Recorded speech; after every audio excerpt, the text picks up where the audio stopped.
खांदेश्वर पोलिसांनी पायी चालत असलेल्या व्यक्तीच्या गळ्यातील सोन्याची चेन जबरीने चोरणाऱ्या 2 सराईत गुन्हेगारांना अवघ्या 12 तासात अटक करत 1,60,000 रुपये किमतीच्या 2 सोन्याच्या चेनसह मुद्देमाल हस्तगत केला। या कामगिरीबद्दल पोलिसांचे सर्वत्र कौतुक होत आहे।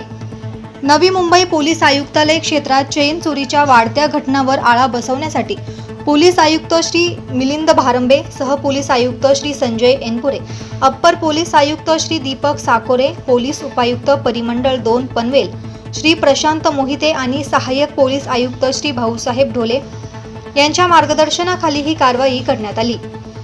दिनांक 26 जून 2025 रोजी खांदेश्वर पोलीस ठाण्यात भारतीय न्याय संहिता 2023 चे कलम 309(6)(3)(5) अन्वये गुन्हा दाखल करण्यात आला होता।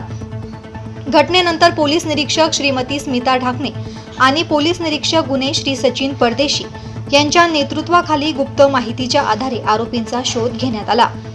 गुन्ह्यात अटक करण्यात आलेले आरोपी प्रेम संजय सोनवणे वय 23 वर्ष, राहणार मोहपाडा, तालुका खालापूर, जिल्हा रायगड, तकदीर राजेश साळुंखे वय 22, राहणार नवनाथ नगर, झोपडपट्टी, पनवेल यांना नवीन पनवेल परिसरातून वर्णनात्मक माहितीच्या आधारे सापळा राहून शिताफीने ताब्यात घेण्यात आले।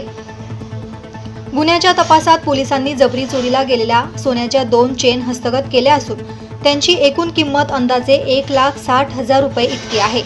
ही कारवाई पोलीस उपनिरीक्षक प्रताप बंडगर, पोलीस उपनिरीक्षक दत्तात्रय वने, पोलीस हवालदार उदय देसाई, महेश कांबळे, किसन पाटील, धीरेंद्र पाटील, पोलीस शिपाई उत्तम शेंडे, सचिन पवार, स्वप्नील कोळी, संदीप तरटे यांच्या संयुक्त प्रयत्नातून पार पडली। या प्रकरणाचा पुढील तपास पोलीस उपनिरीक्षक दत्तात्रय वने करत असून वरिष्ठ अधिकाऱ्यांच्या मार्गदर्शनाखाली कारवाई सुरू आहे।